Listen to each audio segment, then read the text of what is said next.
Pour moi, absolument rien n'est négatif parce que devant chaque situation, lorsque vous la prenez bien, elle devient positive. C'est vous qui décidez que votre situation soit négative. C'est vous-même qui décidez que votre situation soit négative. Sinon, il n'y a aucune situation négative. La situation négative n'existe pas. C'est là où, bon, moi, j'ai remis la voiture. Et puis, voilà, je suis rentré au quartier. Tu repars au quartier Je repars au quartier à zéro. C'est là où les amis ont profité pour bien se moquer de moi. Je dis même mon meilleur ami, mais j'avais pas d'amis, j'ai compris que je n'avais même pas d'amis. Parce qu'à un moment donné, je me suis dit, mais qu'est-ce que moi j'ai fait? Les gens me disent, voilà, tu voulais être Jésus. N'est-ce pas, tu croyais que tu voulais dire la vérité? Voilà, c'est ça le prix. Alors, parce que vous les petits, vous êtes bêtes, et puis vous croyez que vous êtes intelligents, n'est-ce pas? Tu as passé autant à faire le Jésus. Voilà le prix de ça. Alors, moi, je dis toujours, la vérité, c'est une arme, hein, qui ne rate pas sa cible. L'honnêteté, c'est une arme qui ne rate pas sa cible. Paye le prix, mon cher. Paye le prix, paye le prix. Paye le prix pour être honnête. Un jour, ça va payer. Et quand ça veut payer, ça paye. Mais ton histoire, peut-être que tu es réaliste, mais ton histoire, c'est le genre d'histoire qu'on montre dans des films à la télé. Non, mais franchement, c'est une très belle histoire. En tout cas, continue. Oui. Je faisais un chiffre d'affaires de plus de 100 millions de francs par mois. 100 millions de francs par mois. Ouais. Parce que moi, j'avais des camions qui produisaient 17 millions de francs. Bien sûr. J'étais à bord. J'étais dehors. Je dormais avec le téléphone sur mon oreille. Donc, je pouvais arriver chez moi à minuit et à 2 heures le matin, je ressors. Donc, je n'avais pas de vie. Très, très pauvre même. Hein. Parce que quand on dit très pauvre, il y a aussi pauvre. Il y a pauvre et pauvre. Ouais, moi, je dis, vous savez, nous, lorsque le soir arrivait, nous, on entrait dans le sac. Parce qu'on n'avait même pas de lit. Nous tous, on entrait. 2 personnes pouvaient entrer dans un sac. Dans le sac, je ne sais pas comment vous appelez ce sac. Le sac où on vendait le café avec. Le sac de Mbadjok, non pas le... Non, pas le sac Mbadjok. Oui, le sac en... Le sac, je vois de quoi tu parles. Un peu comme les tissus jeans coton, là. Oui, voilà. Nous, on entrait là-bas. Donc, quand on vendait le café, nous, on était morts. Le froid allait nous tuer. Parce qu'à l'ouest, il fait extrêmement froid. Donc, nous, quand le père d'Adam, lorsqu'on finissait de vendre le café à la coopérative, il prenait des sacs. Donc, c'est là où nous, on dormait. 2 personnes pouvaient entrer dans un sac. Et quand une personne entrait dans un sac, tu pouvais entrer dans un sac. Donc, c'est comme ça. Donc, moi, je dis, nous sommes sortis d'une pauvreté extrême. Tu voles, tu es dehors. Non, tu voles, tu es dehors. Tu n'es pas productif, tu es dehors. Tu n'es pas productif parce que mon entreprise ne doit pas être un lieu de repos, mon cher. C'est pas un lieu de repos. Si tu veux te reposer, va te reposer chez toi. Tu vas pas venir chez moi te reposer. Non, c'est pas un lieu de repos. C'est un lieu de travail. Alors, quand tu quittes la maison, tu dis à ta famille, je vais au travail. Il faut travailler. Tu ne peux pas dire que je vais au travail, tu viens te reposer. Comment partir de rien et créer un univers de ses propres mains? Ben écoute, tu as souvent entendu parler de success story africaines, tu as entendu parler de Dangote, tu as entendu parler de beaucoup d'autres hommes très riches en Afrique, mais tu ne connais pas le détail de leurs histoires. Et ce que tu vas voir dans cette vidéo aujourd'hui est inédit, est exceptionnel, parce que pour une fois et pour une première, un entrepreneur africain va nous parler à cœur et il va nous raconter son histoire simplement. Comment il a fait, partant d'une famille extrêmement pauvre, mais d'une pauvreté que tu n'imagines même pas, à devenir quelqu'un aujourd'hui qui a bâti un empire qui vaut plusieurs milliards de francs CFA, donc plusieurs millions d'euros. Comment c'est possible? Il va nous raconter détail par détail les étapes par lesquelles il est passé, comment il a commencé en galérant et puis comment il a fait étape par étape, dans quel secteur il a travaillé d'abord et ensuite il a investi, quelles sont les rencontres qui ont changé sa vie et puis surtout, qu'est-ce qu'il en a appris aujourd'hui et qu'est-ce qu'il veut que toi, tu saches pour pouvoir te lancer aussi à ton tour. C'est vraiment inédit. Je t'assure, j'ai énormément appris en discutant avec lui.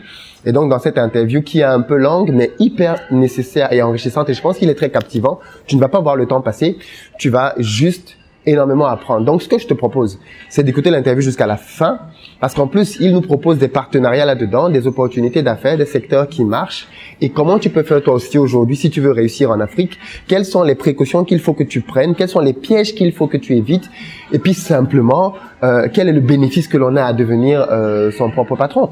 Il nous parle de la réalité africaine, des politiques, de la corruption, des contournements, des voies et moyens, et lance un appel à la diaspora et aux Africains en général pour pouvoir se lever, se mobiliser pour faire que les choses changent. Écoute cette vidéo jusqu'à la fin si dans ton cœur quelque part tu as envie de faire de l'entrepreneuriat et puis partage-la massivement parce que s'il a accepté d'être aussi généreux envers nous et nous partageons gratuitement son parcours avec ses échecs et ses réussites, honnêtement, le minimum à faire chacun à notre niveau, c'est de le partager avec les gens que l'on connaît pour que l'on puisse apprendre de nos success stories. Moi, je pense que si j'étais réalisateur de films demain, et peut-être que je le serais, c'est le genre d'histoire qu'il faut amener au cinéma. Parce que si c'était un Américain, son histoire, tu la retrouvais dans un film. Beaucoup de gens ont aimé le film À la recherche du bonheur avec Will Smith, avec son fils que l'on voit dans qu'on a vu dans beaucoup de cinéma. Et bien, je crois que cette histoire est beaucoup plus belle, en fait. Et en plus, elle est réelle. Tu vas apprendre énormément, crois-moi. Voilà tout ce que je voulais te dire par rapport à ça. Donc, tu restes jusqu'à la fin de la vidéo. Et puis, si tu es nouveau ici, moi, je m'appelle Philippe Simon, je suis entrepreneur en Afrique et en Europe. Et cette chaîne existe parce que je suis convaincu que l'entrepreneuriat et l'investissement sont les deux moyens par lesquels les Africains peuvent faire changer leur continent. Donc, si tu veux faire partie de cette belle aventure, deux choses. La première, abonne-toi et appuie sur la cloche pour être sûr de recevoir chacune de nos vidéos. Et puis, la deuxième, va dans la barre de description et clique pour recevoir gratuitement le petit livret que j'ai écrit intitulé 10 bonnes raisons de devenir entrepreneur. C'est un petit livret qui se lit rapidement et qui va te permettre de te bâtir un bon mindset pour t'aider à te lancer dans les affaires. Et puis, dans le cadre de nos activités, on fait des formations en présentiel. Donc, du coup, et on va un peu dans le monde entier. Les prochaines dates, donc, la prochaine, c'est ce samedi-là, samedi 21 septembre à Douala, à l'hôtel Aqua Palace. Si tu n'as pas encore pris ta place, réserve rapidement ta place pour être avec nous et pour te former avec moi pour savoir comment structurer un business. Dans la barre de description, tu as un lien et une vidéo qui te permet de pouvoir réserver rapidement ta place.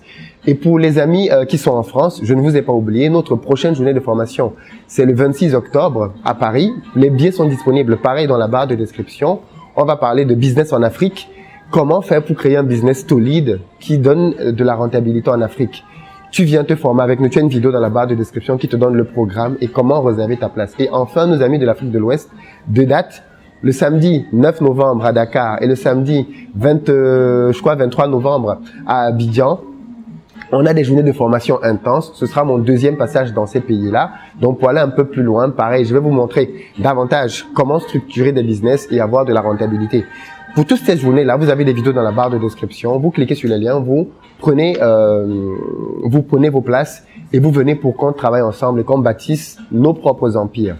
J'ai été un peu long dans cette intro. C'est super, c'est normal. La vidéo est longue aussi, mais c'est super riche et je pense que tu ne vas clairement pas perdre ton temps à regarder ça. Et pour une fois, tu auras vu un contenu qui va peut-être apporter encore davantage de valeur à ta vie. J'espère que les précédents contenus de la chaîne le font déjà. Mais là, c'est quelqu'un d'autre qui parle de son témoignage, de son histoire, et qui conforte et qui confirme tout ce que je vous donne ici sur cette chaîne comme enseignement, comme pratique par rapport à mes propres expériences. Et c'est bien que ça vienne de la part d'un multimilliardaire. Reste jusqu'à la fin. Et puis si tu es nouveau ici, comme j'ai dit, abonne-toi. À très bientôt.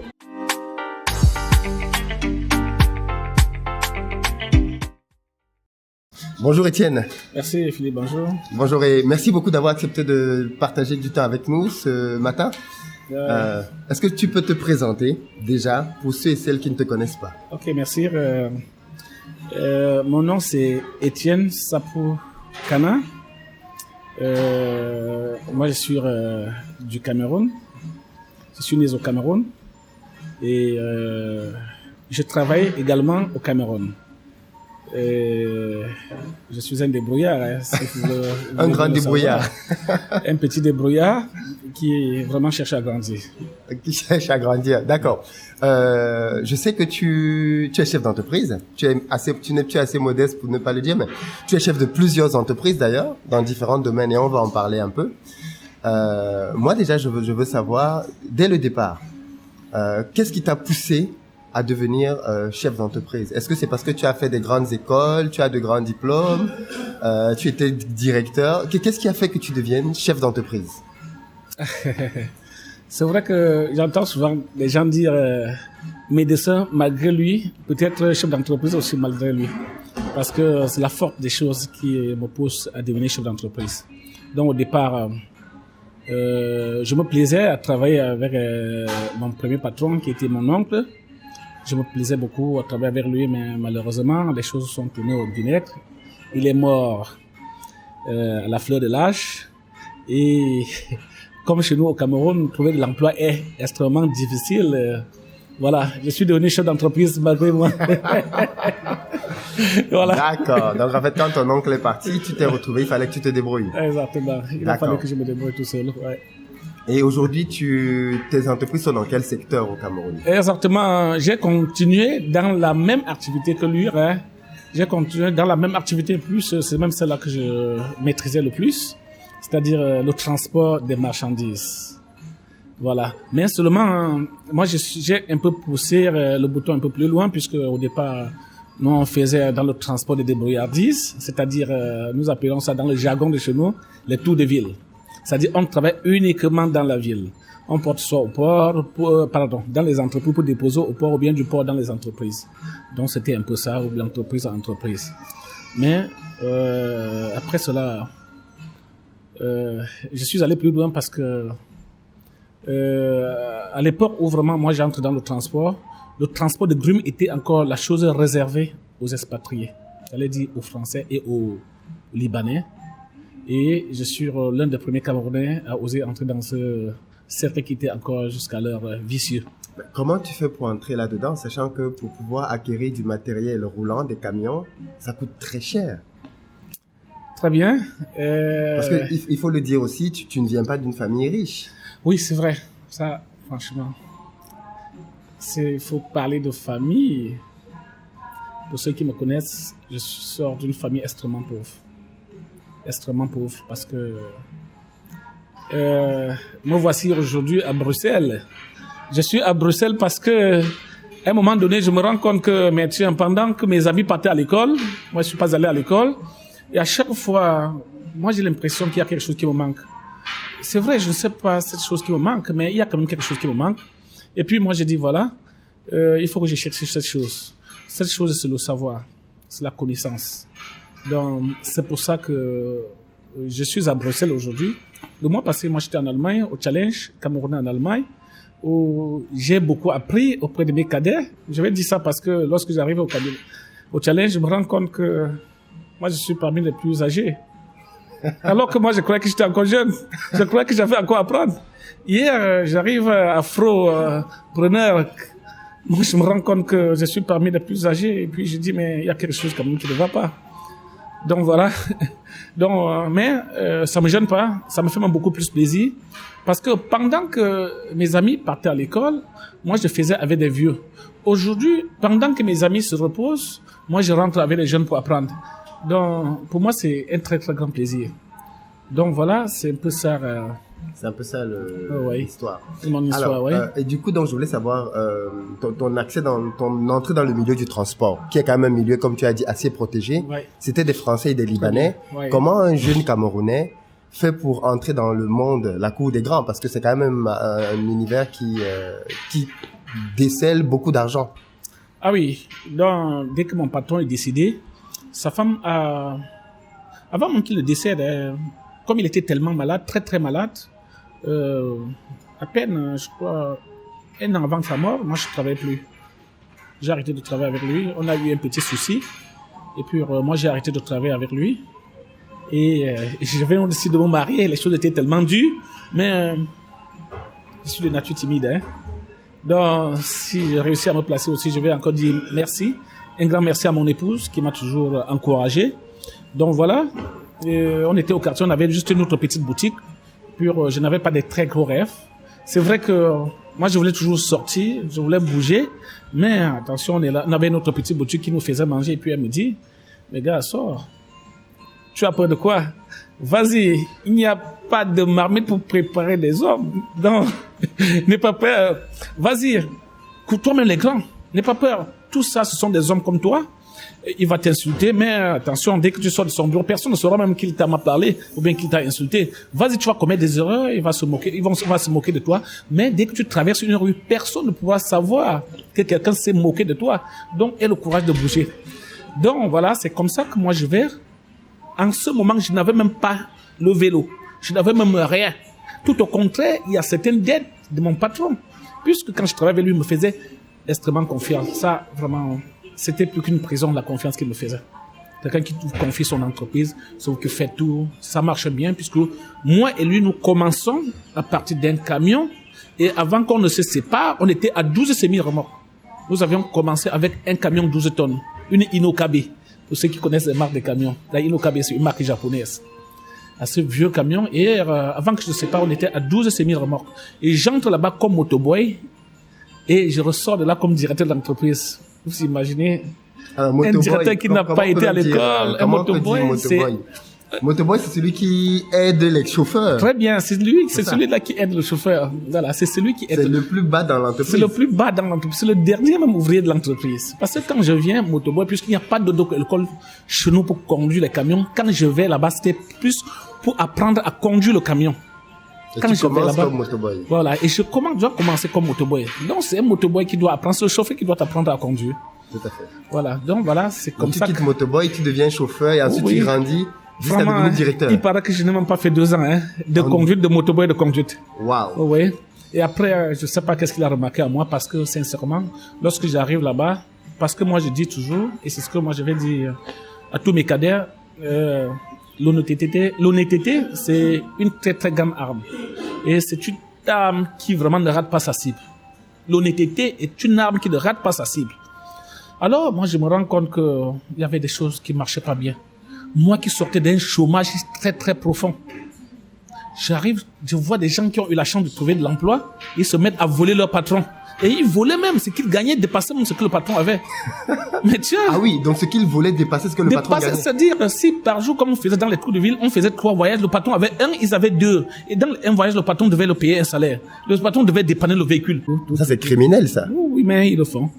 Et ils trouvent que c'était normal parce que pour eux, avoir un camion, c'est être trop riche. Et pour quelqu'un qui peut déjà acheter un camion, il a l'argent, donc on n'a plus de pitié. Quand on veut lui voler, on n'a plus de pitié pour lui. Donc voilà. Et toi, qu'est-ce que tu décides de faire alors? Alors, puisque moi je sors d'un chômage profond, moi je veux pas que quelqu'un d'autre vit ce que moi j'ai vécu en chômage. Parce que moi j'ai chômé jusqu'à chercher là où je vais travailler sans salaire. C'est-à-dire uniquement sorti de la maison. Je dis j'ai chômé jusqu'à chercher là où je vais travailler sans salaire. Ouais. Pour ceux qui n'ont jamais chômé, peut-être ils vont pas comprendre cela. Moi, j'ai chômé jusqu'à chercher là où je vais travailler sans salaire. C'est-à-dire où je peux juste sortir de la maison. Sortir de la maison, que je peux sortir de la maison comme ça le matin, je sais que je vais à telle place. Le soir, je rentre.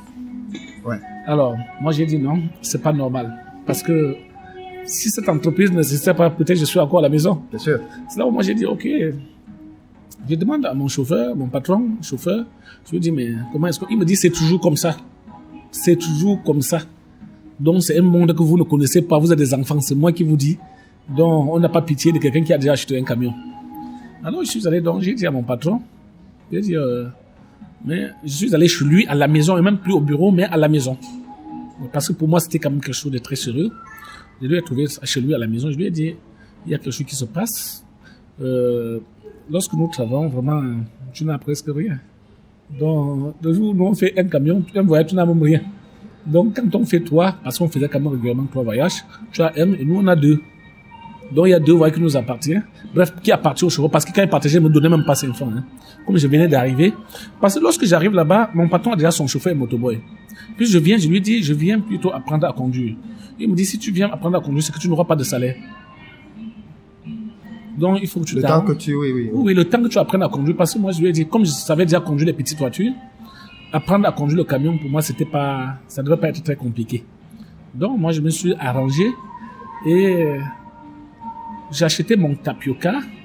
Tous les jours, je mettais dans la boîte de l'eau minérale. La bouteille d'eau minérale, oui. De l'eau minérale, 1,5 litre. Je rentrais ça, puisqu'on vendait 3 boîtes de tapioca à 100 francs. Donc, j'achetais mon tapioca, je me remplissais dedans. J'avais ma petite assiette derrière le camion et mon tapioca. À chaque fois, comme c'était le patron, mon chauffeur et son motoboy partaient au cafétéria manger, j'ai oublié de rester dans mon camion et de tourner mon tapioca et manger. Donc, c'est comme ça que moi je faisais. Et je mangeais mon tapioca le matin, je mangeais mon tapioca à midi, je mangeais mon tapioca le soir. Parce que malgré que je n'avais rien, je vivais quand même dans une chambre. Je vivais tout seul. Donc voilà.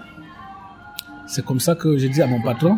Mais ton histoire, peut-être que tu es réaliste, mais ton histoire, c'est le genre d'histoire qu'on montre dans des films à la télé. Non, mais franchement, c'est une très belle histoire. En tout cas, continue. Oui. Voilà. Ok, d'accord. Donc voilà, c'est là où moi j'ai dit au patron, non, il faut que ça s'arrête. Le patron était même fâché, il voulait seulement les arrêter. J'ai dit non, faut pas que tu étouffes. Et puis s'il dit toi, tu es mort. Oh, oui. Et en plus, même que si le sage, tu sais que moi, je ne veux plus jamais rien avoir le travail dehors. Parce qu'il paraît que dans le monde des chauffeurs, c'est comme ça que ça se passe. Ouais. Donc, ils vont dire à tous les autres chauffeurs que le gars là, il est très dangereux. Parce que dans le monde des chauffeurs, celui qui dit la vérité est le plus mauvais. On l'appelle de traître. C'est-à-dire que lorsque tu es dans le monde des chauffeurs et que tu dis la vérité, on t'appelle traître. Donc le traître, c'est celui qui dit la vérité. Donc il faut être voleur comme eux. Donc voilà, moi j'ai dit au patron, et puis j'ai dit au patron, ce qu'on doit faire, tu vas venir nous arrêter là-bas. Tu considères que avant que je ne sois là, tu n'avais pas de problème comme ça. Donc c'est moi qui est venu, donc voilà. Donc comme le patron était très fort, alors à chaque fois que nous sommes là, comme il n'y avait pas de téléphone, je vais dans une cabine téléphone, je l'appelle à son bureau. Alors il porte sa voiture, il vient, il me dit, mais monsieur, qu'est-ce que vous faites là? Et c'est à moi qu'il s'adresse. Il dit, mais monsieur, donc c'est ce que tu es venu faire dans mon entreprise. Donc tu es venu, quand tu étais pas là, il m'a arrosé des coups. Il m'a arrosé des coups. Donc plusieurs fois il a fait ça et puis moi j'ai saisi l'opportunité. Et maintenant j'ai dit au chauffeur, gars, si vous allez voler et que c'est moi qui paye les prix, non, ça va s'arrêter. On ne vole plus. On ne vole plus, c'est fini. Parce qu'à chaque fois que vous volez, c'est moi qu'on arrête. Donc le vol est fini. C'est là où j'ai pris le pouvoir depuis ce jour. Et vite faire, hein. On est passé d'un camion, on a levé une deuxième épave. Après, on a acheté un pack de 5 vieilles épaves qu'on a montées tout doucement. Donc, c'est là où mon patron a commencé à me faire confiance. Et c'est vrai que lorsqu'on a monté le deuxième camion, j'ai conduit pendant un temps. Mais après, il a trouvé que non, je ne dois pas conduire. Je dois plutôt gérer. Oui. Donc, le premier motoboy, on lui a donc donné le deuxième camion. Et moi, je gérais, je travaillais, je manageais les deux camions. Je manageais, c'est-à-dire je devais veiller à ce qu'il charge vite et qu'il décharge aussi vite. Et pourquoi tu te sépares donc du patron? Très bien, je me sépare du patron parce que, en plus du transport, nous sommes entrés dans le marché des pipelines. Et le plus gros marché que nous avions gagné au pipeline nous a donné 100 millions de francs. On a gagné un marché de 100 millions de francs, la livraison des traverses des rails. Mais c'est toi en plus qui aide ton patron à entrer dans ce marché. Puisque les moyens communicationnels à l'époque n'existaient pas comme aujourd'hui. Oui, il n'y avait pas les téléphones mobiles. Non, il n'y avait pas de téléphone mobile, il n'y avait pas de système communicationnel comme ce qui se passe aujourd'hui, Internet ou autre, il n'y en avait pas, ça n'existait pas. Donc voilà. Ça, moi j'entends parler du pipeline et puis je lui parle. Comme il était quelqu'un de plus ouvert que moi, il développe et puis se rend compte que c'était de très très grosses opportunités. Et nous on va au pipeline, on négocie, on commence à nous donner des petits marchés jusqu'au jour, on nous donne le plus gros marché. Et moi je lui dis ok d'accord, comme c'est le plus gros marché, moi je vais rester en forêt, produire le bois, tu restes à Douala. Donc un marché de 100 millions. 100 millions. Lui il a démissionné. Il démissionne de son poste. De son poste, oui. Il se met à temps plein. Okay. Oui. On travaille maintenant ensemble. Alors, et les 100 millions, vous avez généré combien de marge? Les 100 millions, moi j'étais à la série de Malimba, dans la Sananga Maritime. Donc tu déménages, tu vas habiter là-bas? Oui, j'habitais là-bas. Je partais en forêt, je suivais des camions, on tronçonnait les bois, on chargeait sur les grumiers, on ramenait à la scierie, on sciait, et puis je chargeais sur nos propres camions qui ramenaient à Douala pour livrer le pipeline. Alors, c'est comme ça que nous finissons la livraison et on se retrouve avec 60 millions de francs de bénéfices. 100 millions? Oui. Wow. 60 millions de francs de bénéfices. 60% de marge? Oui. Ok. Donc voilà, le patron étant très très content, il me demande quel est le plus gros cadeau que je veux. Je n'ai rien demandé, même ma condition de travail n'avait même pas changé. Donc je n'avais rien demandé de plus. Il me dit, qu'est-ce que toi tu veux que je te donne comme cadeau? J'ai réfléchi, moi je savais pas, parce que je m'attendais même pas qu'il me pose une question pareille. Je savais que je faisais mon travail. Il me dit, va sur les camions, tu choisis la plus belle sémie. Je vais te donner cadeau de ça. Je vais te faire cadeau de ça. J'ai trouvé la sémie, c'était trop grand pour moi, hein, parce que pour moi, hein, vraiment, brusquement, tu entres dans l'argent, sincèrement, ça va te rendre dingue. Ça, je vais perdre le contrôle. Donc je voulais pas trop d'argent. C'est là où j'ai réfléchi. Après, moi, il y avait une vieille épave de camion de 7 tonnes qui était dans la cour. J'ai dit, bon, patron, donne-moi plutôt celui-là. Voilà ce qui est mon niveau. Il me dit, mais tiens, prends. Il me dit, est-ce que tu veux? Je dis non. Il dit, mais tiens, tu trouves pas? Je dis non, c'est ça que je veux, patron. Il me donne ce camion que moi, j'ai travaillé dessus pendant 1 an. Parce que je me suis fixé vraiment cette discipline de ne même pas toucher un seul de ces boulons pour monter sur ce camion.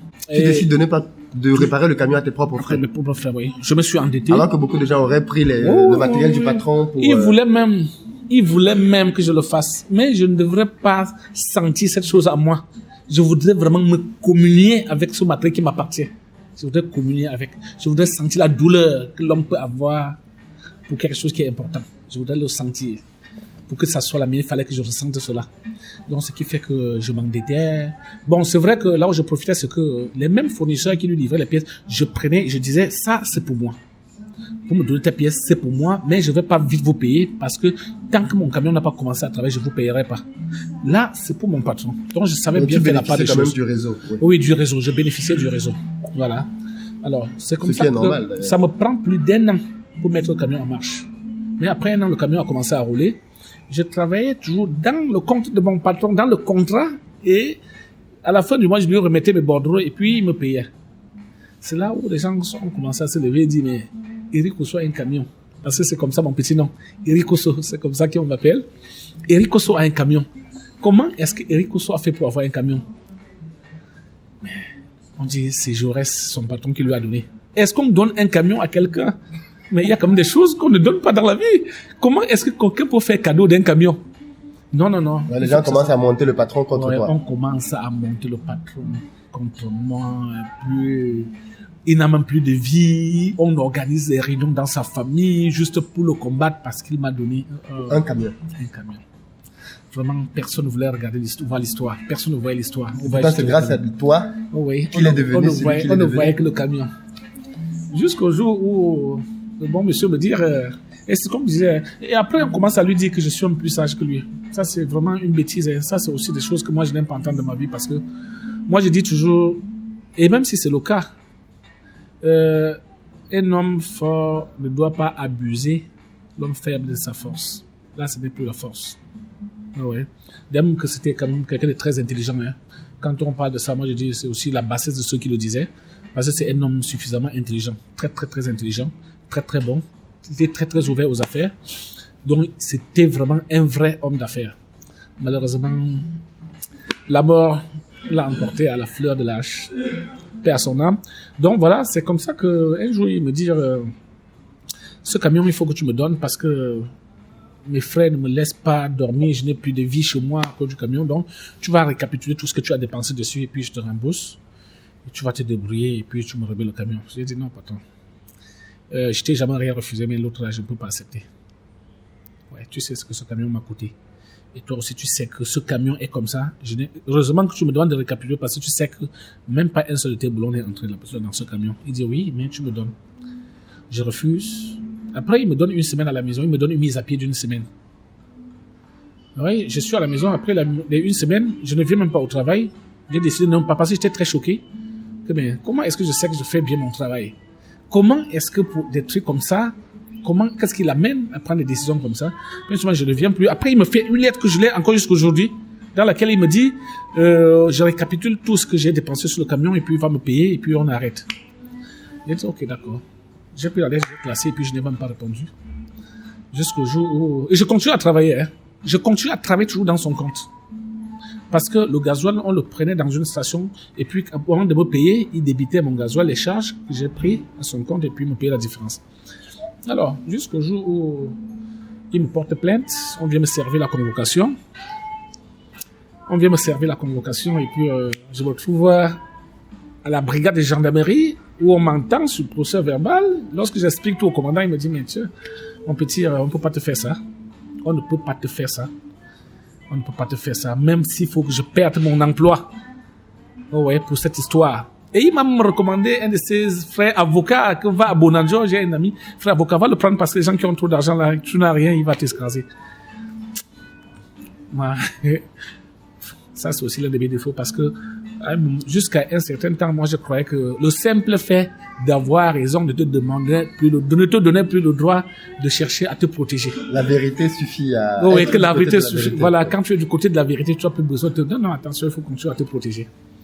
Alors, donc, c'est là où tellement ça dure, et un jour, le commandant de brigade m'appelle, il me dit, attention, il y a un de tes frères qui est venu, il m'a donné 750 000. 750 000. Ça, c'est avant la dévaluation, hein. C'est beaucoup d'argent quand même. Ça avoisine le million. Parce qu'à l'époque, quand tu avais 1 million, t'appelais millionnaire. Tu pouvais passer en route, on te dit, ça, c'est un millionnaire. Parce que je me rappelle, un de mes frères, que le jour où il s'est rendu compte que tous ses avoirs étaient 1 million, il a fêté le million, il a organisé une fête pour fêter son million. Il me dit, Ok. il me dit, non, je peux quand même pas cracher sur 750 000, mon frère. Toi, tu vas travailler combien d'années pour me donner un truc comme ça? Alors que c'est lui qui te disait hier que même s'il doit perdre son travail, c'est toi qui as raison. Ah, vraiment. Ah, c'est quand même amusant, mais c'est bien égalité. Non, c'est comme ça que le bon monsieur le dit, et puis voilà. Ah, il me laisse partir. Après, il me dit, va réfléchir. Je réfléchis. Il me dit, je reviens. Et attention, il me dit, tu vas me t'asseoir là. Puis il chante totalement. Hein. Le monsieur avec qui je parlais, je reviens là, il me dit, non, tu t'assois là. Au poste de police, au poste de la gendarmerie. Je m'assois au poste et il m'abandonne là, il laisse consigne que par dedans, on me met en cellule. Par dedans, on me déshabille, on me jette en cellule. Donc, j'ai fait 2 semaines. Et pendant les 2 semaines, moi, j'ai dit, le seul moyen pour récupérer ce camion, c'est de me tuer. Tant que je vis, tant que je respire, ce camion ne peut pas sortir. D'ailleurs, même que pendant qu'on discutait, je suis allé loin à Fongotongo. Loin, à l'ouest du Cameroun, dans mon village à Fongotongo. Je suis allé là-bas, sur le montagne de l'ouest, j'ai gardé la carte grise très bien, je l'ai sécurisée très bien. Donc, et le seul moyen d'avoir le droit de propriété, c'était que je l'ai signé encore un certificat de vente. Puis il m'avait déjà signé le certificat de vente à mon nom. Donc, il me porte plainte que j'ai volé son camion. Quand il me dit que j'ai volé son camion, la carte grise à mon nom, c'est lui qui a signé. J'avais même photocopié tout ça. Parce que de la même façon que je sécurisais ces choses, je sécurisais aussi les miens. Parce qu'à chaque fois, je me rappelle toujours de bien sécuriser les documents. Parce que les preuves, les meilleures preuves sont ceux qui laissent une trace. Donc voilà. Donc je savais que même si ça va n'importe où, bon. Mais c'est là où on commence à menacer. On me garde pendant 2 semaines en cellule. Et un matin, j'ai toujours un de ses frères parce que on est des frères. Hein. Quand je parle là, ce sont mes frères du village, quoi. Donc, il y a un de ses frères, Vincent, qui vient me dire, mais tiens, mon petit, je sais que tu es un bon travailleur. Je vois que tu as encore tous tes 5 doigts. Il soulève ma main comme ça, je vois que tu as encore tes 5 doigts. Comment est-ce que tu peux mourir? Tu sais pas, tu peux porter une maladie ici et puis ça te coûte la vie. Tu peux même encore reprendre ta vie. Tu peux reprendre et puis tu fais des choses plus merveilleuses que ça. Il paraît que ceux qui te combattent aujourd'hui ne savent pas que c'est toi qui as fait cette entreprise. Laisse, tu as encore tes 5 doigts. Tu peux reprendre encore à zéro. Et ça, c'est tellement important ce que tu dis, parce que je me rends compte que beaucoup de gens, quand ils arrivent à ce niveau-là comme toi, on a tellement peur de perdre ce qu'on a déjà gagné, qu'on oublie que c'est toi-même qui as gagné ça, en fait. Oui. C'est pas quelqu'un qui est venu te donner ça. Et si tu as gagné ça, tu peux encore gagner ça et même plus. Oui, parfois, oui, c'est ça. Hein. L'erreur que nous commettons, c'est que parfois, nous accrochons sur les brindilles et ça nous coûte tellement plus cher. Ça nous accordons du temps de brindilles. Parce que moi, je dis, pour un homme qui va avancer, il va savoir se passer des détails. Hein. Doit savoir se passer des détails. Parce que c'est là où l'homme perd plus de temps. Il perd le temps, c'est de l'argent, comme on dit souvent. Donc voilà, c'est là où moi j'ai dit, ok, d'accord. Si c'est un aîné comme ça qui vient me conseiller, il faut quand même que je me fasse confiance. Par exemple, j'ai encore mes 5 doigts. Je sens que j'ai encore la force. Je pense que je peux même attraper la maladie telle qu'il le dit. Donc c'est là où j'ai dit, ok, d'accord. J'envoie quelqu'un. Parce qu'il n'y avait pas de moyen de communication. Hein. J'envoie quelqu'un à Fongotongo. J'appelle un ami, je l'envoie à Fongotongo, ma petite sœur. J'envoie ma petite sœur à Fongotongo pour fouiller et prendre la carte grise là où j'avais gardé. À un de mes cousins. Ouais. Il prend la carte grise. Et donc voilà comment tu leur remets le véhicule. Ah ouais, il vient. Je dis au commandant de brigade. Parce que tous les matins, il me sortait la filée. Tu as réfléchi comment? Tu remets le camion, tu ne remets pas. Je ne toussais même pas. Il me renvoyait dedans. Pour 750 000. Ouais. Tu réfléchis, tu fais comment? Il me renvoie. Un matin, c'est moi qui demande, je toque dès qu'il vient à son bureau, je toque la porte de la cellule, l'ouvre, je tape la carte grise là. Je dis voilà votre carte grise. Quand je viens maintenant, il me fait sortir et ils établissent un certificat de vente. Ils les appellent parce que pour eux c'était aussi un succès. Parce que si je ne donnais pas, même si on m'envoie au tribunal, peut-être encore c'est 750 000. Donc il fallait qu'on me fasse que la pression que la gendarmerie pour que je paye. C'est là où bon, moi j'ai remis la voiture. Et puis voilà, je suis rentré au quartier. Tu repars au quartier je repars au quartier à zéro. C'est là où les amis ont profité pour bien se moquer de moi. Je dis même mon meilleur ami, mais j'avais pas d'amis, j'ai compris que je n'avais même pas d'amis. Parce qu'à un moment donné, je me suis dit, mais qu'est-ce que moi j'ai fait? Les gens me disent, voilà, tu voulais être Jésus. N'est-ce pas, tu croyais que tu voulais dire la vérité? Voilà, c'est ça le prix. Alors, parce que vous les petits, vous êtes bêtes, et puis vous croyez que vous êtes intelligents, n'est-ce pas? Tu as passé autant à faire le Jésus. Voilà le prix de ça. Alors, moi, je dis toujours, la vérité, c'est une arme, hein. qui ne rate pas sa cible. L'honnêteté, c'est une arme qui ne rate pas sa cible. Paye le prix, mon cher. Paye le prix, paye le prix. Paye le prix pour être honnête. Un jour, ça va payer. Et quand ça veut payer, ça paye. Voilà. Donc, c'est comme ça. Moi, je suis au quartier tous les jours. Je suis à la boutique avec ma femme, une boutique qui ne nous donnait absolument rien. On venait de se marier. Jeune marié, moins d'1 an de mariage. Waouh. Hein? Parce que quand je suis dans mes fiançailles, on me met en cellule. Hein? Quand je suis fiancé, c'est là où on me met en cellule. Donc voilà, ma femme était là, tout le monde, elle m'encourageait, elle me disait que toi tu es le plus fort, il n'y a pas un homme plus fort que toi. Elle dit, mais tiens, ça c'est Je suis en cellule.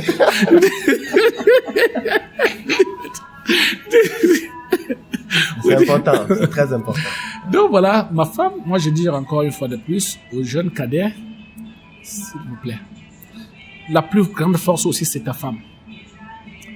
Quand tu as la chance d'avoir la paix, d'être fier quand tu rentres chez toi le soir, que la femme peut vraiment t'abaisser les mœurs avant que tu le donnes. Non, moi je pense que tel qu'en soit l'obstacle que tu es dehors, tu vas la franchir. Donc voilà, ma femme qui me dit, on ne mange pas des hommes.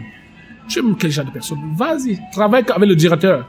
La personne qui va te dire la vérité là, c'est le top management, le directeur là.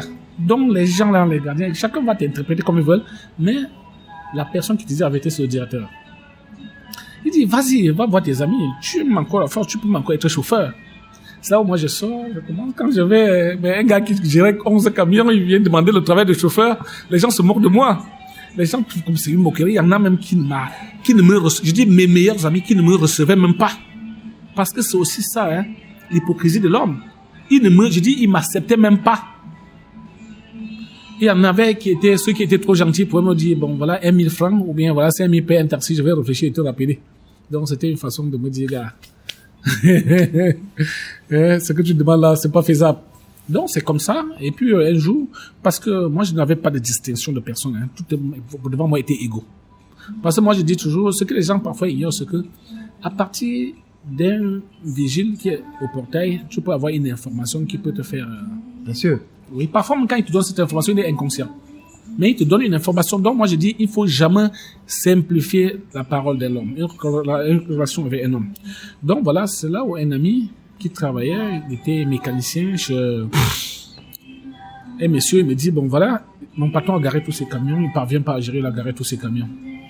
Va le voir, peut-être il va te donner pour que tu travailles.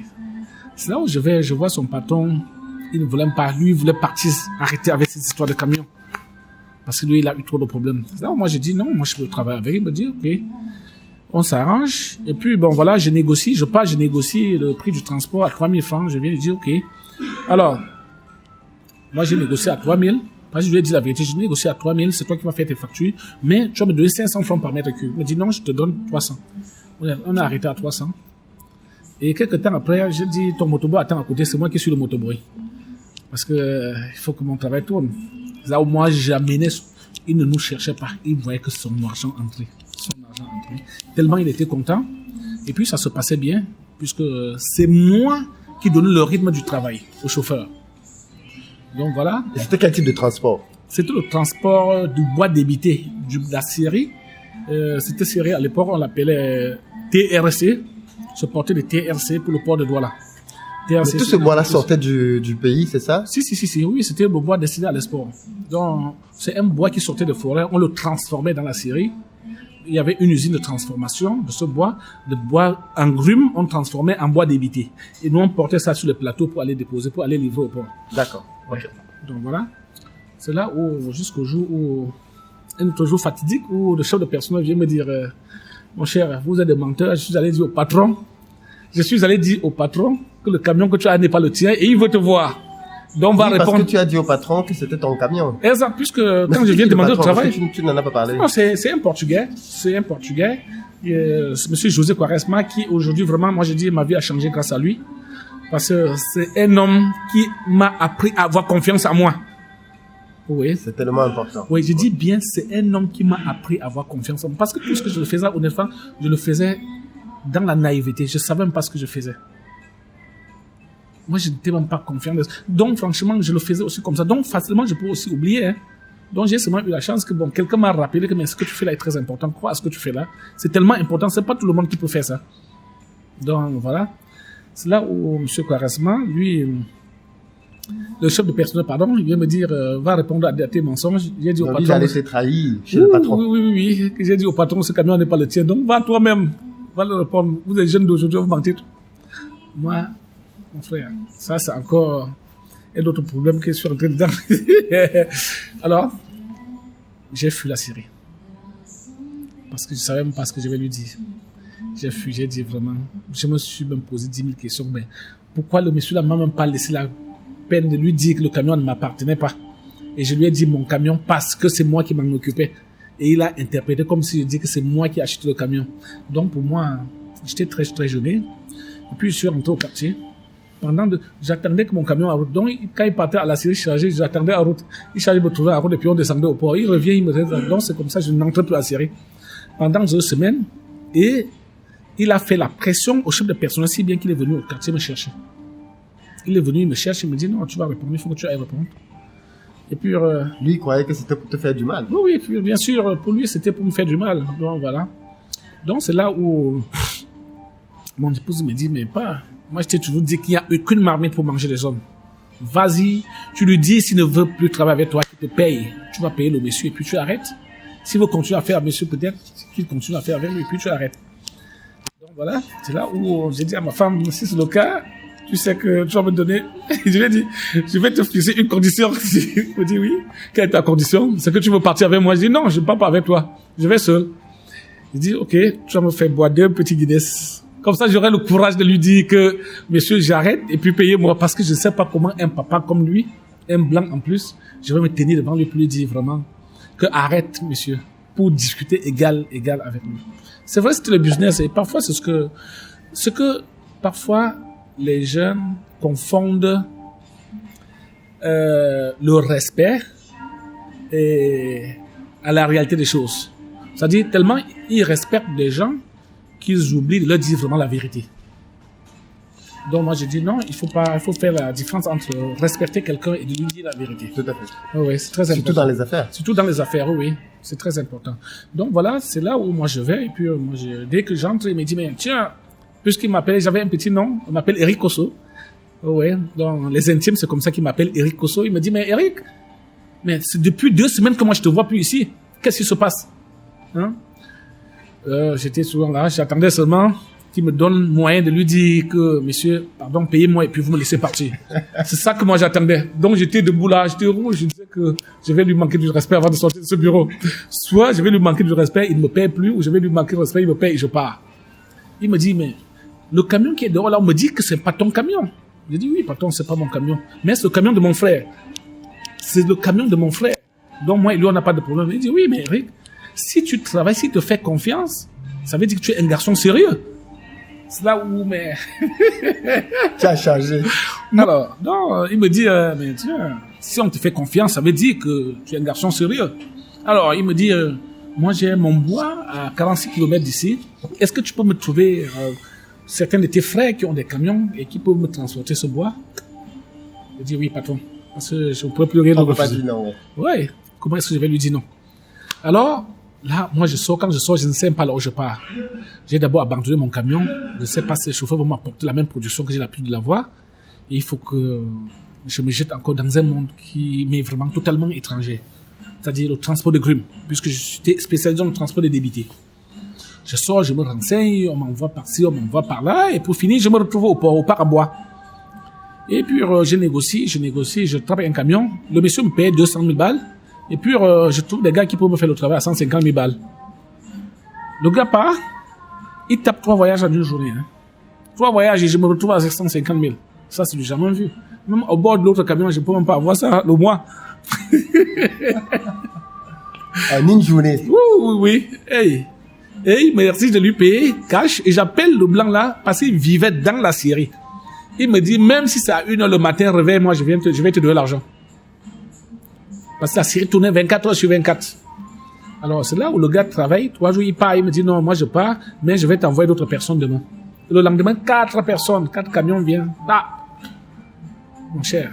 C'est là où on porte le bois. Là, tu as commencé à toucher. Oui, j'ai commencé à toucher l'argent que j'ai jamais touché de ma vie et qui m'appartient. Alors, au finish, je me retrouve avec près de 5 millions de francs. Parce que, et quand moi j'avais tout ça, moi je me suis arrangé, comme ma femme avait une boutique, je me suis arrangé tout le monde. Quand tu venais, c'est-à-dire, à un moment donné, comme j'avais déjà du cash flow, quand tu venais, tu déposais le bordereau à ma femme, il te payait ton argent, et puis après le bordereau, il mettait, et puis on attendait la fin de la semaine avant d'aller maintenant voir le blanc. Et tout ça, le blanc vraiment le voyait. Hein. C'est-à-dire, tous ces changements. C'est-à-dire, au départ, je l'embête parce qu'il faut, quand je fais un voyage, je fais 2, je fais 3, il me paye. À un moment donné, je dis, je ne lui paye plus, je lui demande plus d'argent. Maintenant, je paye, j'accumule le bordereau, parce que c'est beaucoup avant que tout ça, lui, il lisait tout ça de moi. Alors, dès que nous, on a fini de porter le bois, alors, moi, j'ai acheté un camion. Avec ton épargne de 5 millions? Oh oui, non, avant d'acheter, mon beau-père m'avait aidé à trouver aussi une autre épave de camion que j'ai acheté à 300 000. Une épave de camion, 300 000. Un de ses amis. Oh oui. Donc, j'avais quelques épaves. Donc, moi, j'achète mes épaves, je monte tout doucement, je prends de la peine. Je n'étais pas trop pressé. Donc, quand ça commence à tourner, et puis, M. José me demande, mais tiens, est-ce que, avec ton énergie là, pourquoi est-ce que tu ne fais pas dans le transport de grumes? Tu ne vois pas que là où tu es là, tu peux faire quelque chose. Tu peux faire mieux que ça. Oui. Je dis, mais monsieur, le camion grumier coûte combien pour ça, c'est de la machine qu'on m'explose. Il faut dire, un camion grumier coûte combien, neuf? Oui, un camion complet coûte 150 millions. 150 millions. Ouais. Et il te dit, mais pourquoi tu fais pas ce genre de business? Oui, je dis, mais je veux faire comment? Il me dit, mais va donc voir la banque. Parce que moi, quand quelqu'un me pose un problème, j'aime vraiment poser des questions pour développer, pour comprendre bien. Bien sûr. Bon, peut-être parce que moi, je n'ai pas eu la capacité comme les autres. Ah non, c'est au contraire, c'est faire preuve d'intelligence. Très bien. Donc voilà, je lui dis, mais tiens, monsieur, je vais faire comment? Il me dit, mais tiens, tu vas à la banque. Je lui dis, mais quelles sont les banques? Quelle est la banque qui peut financer ce genre de projet? Ça veut dire, mais franchement, je posais encore ces questions naïvement. Hein. Oui, bien sûr. Oui, parce que c'est plus qui peut te donner 150 millions? Oui. Donc, il m'explique tout ce que banque, et je prends de la peine, par curiosité, de m'approcher de ces banques. Mais seulement quand j'arrivais, je me limitais aux gens qui ne pouvaient pas me donner la bonne information. Au guichet. Oui, au guichet. Et si j'arrivais, mon auto-manager, personne ne pouvait me faire confiance. Ça, ouais. Tu es un petit jeune débrouillard. Mais aussi que j'étais tellement éloquent que même si je rencontrais le directeur, je pouvais le convaincre. C'est-à-dire, je devais le prendre au mot, poser les questions jusqu'à... C'est lui qui devait me proposer la solution pour mon problème. Donc, c'est un peu ça. Alors, c'est là où, pendant que je fais mon travail, il y avait un monsieur qui avait arrêté avec l'exploitation forestière. Donc, il avait tout un parc de véhicules qu'il vendait. Il avait déjà presque tout vendu. Il avait arrêté totalement avec la série. Et je vois ces camions, les camions garés, des camions à l'état neuf, hein. Des camions à l'état neuf, mais très mal entretenus. Et puis moi je demande, on me dit, ce sont des camions de Kifero. Alors juste pour préciser, Kifero, c'est l'un des hommes les plus riches du Cameroun, multimilliardaire dans le domaine de la quincaillerie, notamment. Exactement, Kifero, ce sont des, comment est-ce qu'on les appelle, les locomotives de la quincaillerie au Cameroun. Ah ouais, ceux-là, moi je pense que ce sont les premières quincailleries, pas seulement au Cameroun, mais dans la sous-région Afrique centrale. Donc voilà, c'est là où moi j'ai dit, mais Kifero c'est qui? Moi je veux le rencontrer. Tout doucement de bouche à oreille, après j'ai rencontré quelqu'un qui m'a amené chez lui.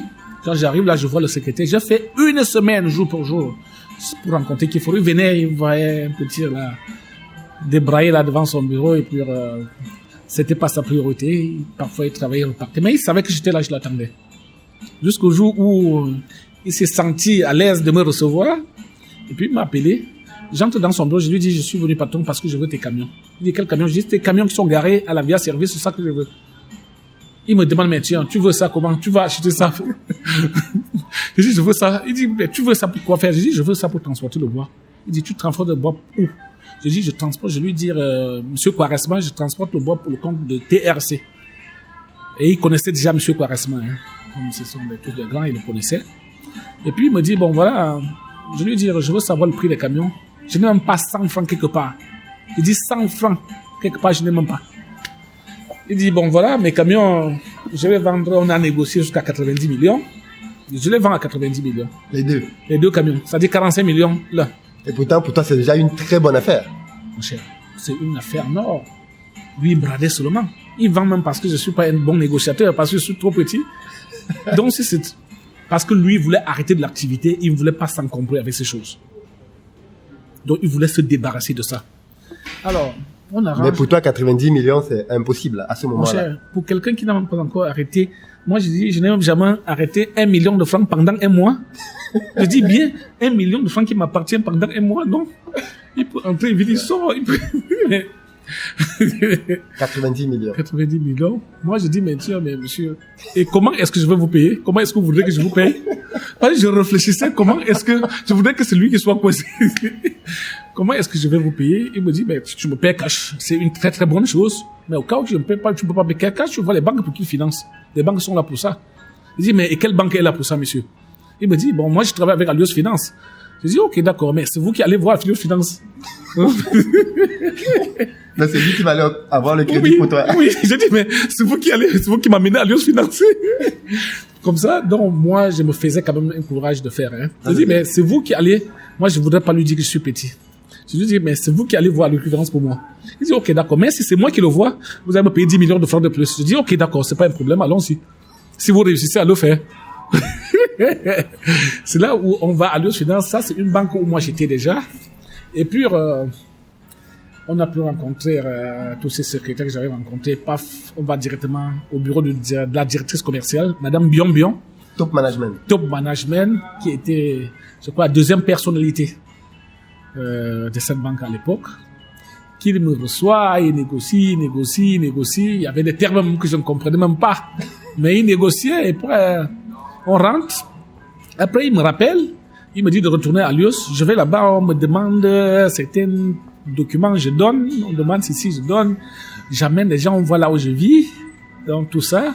Bon, ils ont aussi fait l'enquête pour savoir qui je suis. Alors après, le crédit est possible à me donner. Mais on me confie à une stagiaire. Il y avait une petite fille qui venait de commencer le travail comme stagiaire. Nathalie Camdom.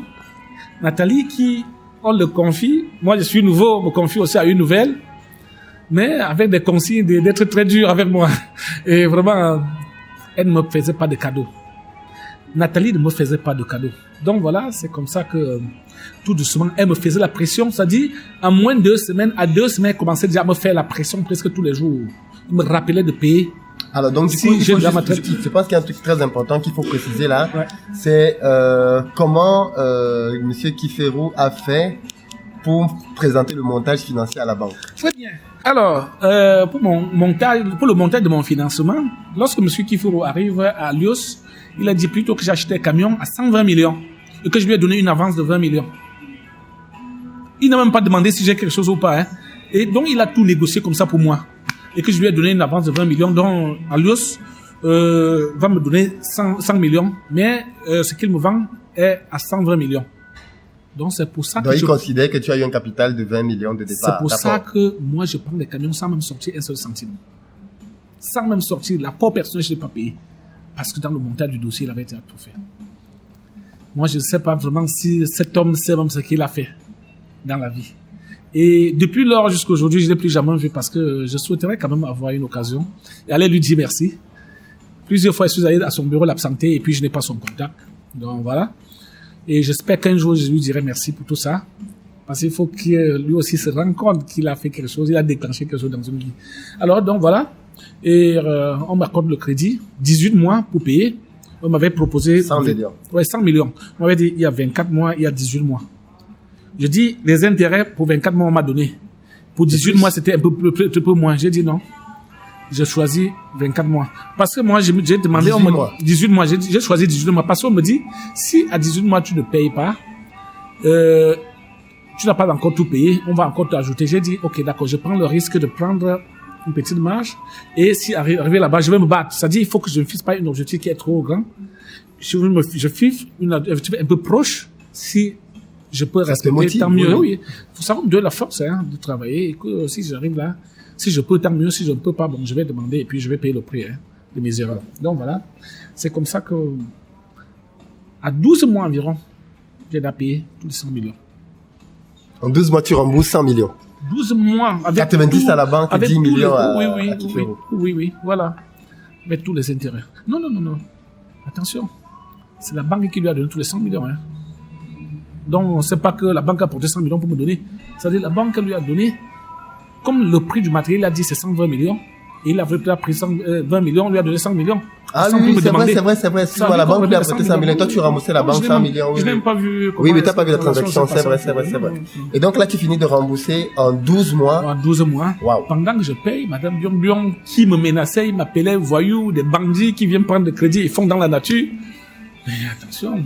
C'est elle qui m'appelle, il me dit, il me donne encore, il commence à me donner les conseils. Non, pas des conseils, des avertissements que à la lieu où tu payes ton crédit là, mon cher, si tu payes avant la date, tu vas encore payer des pénalités. Ouais, tu vas avoir des pénalités, tu vas payer des pénalités parce que tu vas avoir anticipé le paiement de ta dette.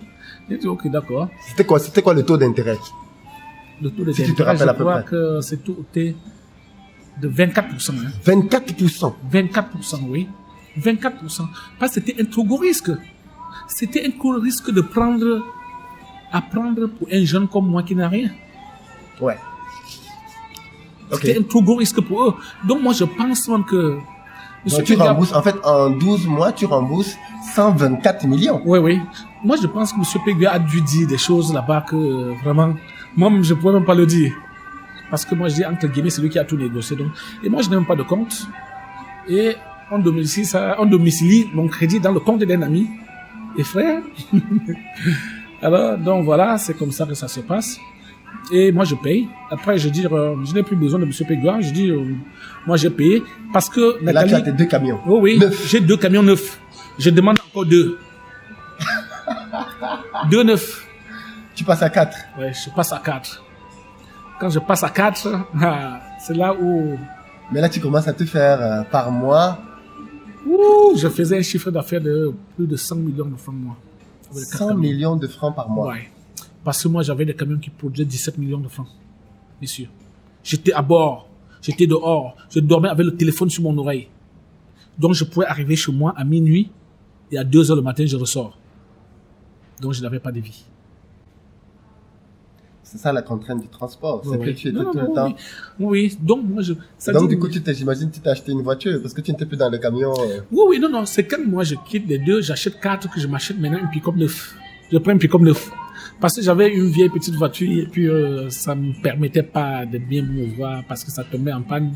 Et puis à chaque fois, j'avais peur de rouler la nuit, de peur que ça ne tombe en panne. J'ai pris une pick-up neuf. Là, tu es tranquille. Oui. Là, je suis tranquille. Donc voilà. Là, tu montes à combien de camions? 6 camions. 8 camions. 8. Tu es parti de 2, 4, 6, c'est là la banque te finance. J'ai d'abord pris 2 en occasion. Après, j'ai pris 2 neufs. Oui. Après, j'ai encore pris 4 neufs. Wow. Donc, dans ton parc, tu avais 6 neufs, plus les 2 de Kifero, voilà, ça te faisait 8 camions. Voilà, ça me fait... Non, les 2 de Kifero étaient aussi des camions neufs. Oui, puisque c'était juste mal entretenu. Oui, c'était juste mal entretenu, c'était des camions neufs. Et voilà comment tu pars de 1 million à plus de 100 millions par mois. Voilà, donc c'est un peu ça. Donc voilà. 100 millions de francs, ça fait 150 000 euros par mois. Oui, par mois. Par mois, oui.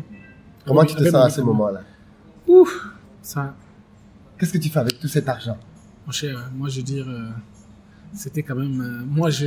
Ça, 50 millions, c'est l'argent que quelqu'un peut gagner toute sa vie et même ça ne suffit pas. C'est clair, oui, mais moi, la seule chose que moi... Quelqu'un qui est parti de loin, d'une famille pauvre. À chaque fois, moi, oui, très très pauvre même. Hein, parce que quand on dit très pauvre, il y a aussi pauvre. Il y a pauvre et pauvre. Ouais, moi, je veux dire... vous savez, nous, lorsque le soir arrivait, nous on entrait dans le sac. Parce qu'on n'avait même pas de lit. Nous tous, on entrait... 2 personnes pouvaient entrer dans un sac. Dans le sac, je ne sais pas comment vous appelez ce sac, le sac où on vendait le café avec. Le sac de Mbadjok, non pas le... Non, pas le sac Mbadjok. Oui, le sac en... Je vois de quoi tu parles. Un peu comme les tissus jeans coton, là. Oui, voilà. Nous, on entrait là-bas. Donc, quand on vendait le café, nous, on était morts. Le froid allait nous tuer. Parce qu'à l'eau, il fait extrêmement froid.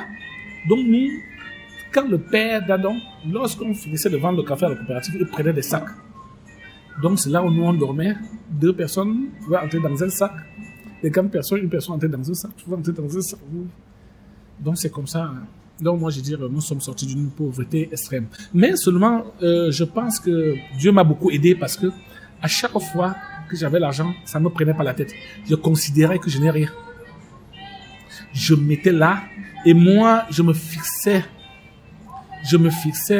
cette discipline que même si le dehors se brûle, je ne vais pas toucher et je ne le faisais pas. Je pense que c'était ça ma force. Ce qui fait l'épargne. Oui, l'épargne. Ce qui fait que quand j'avais l'argent, ça ne me disait rien.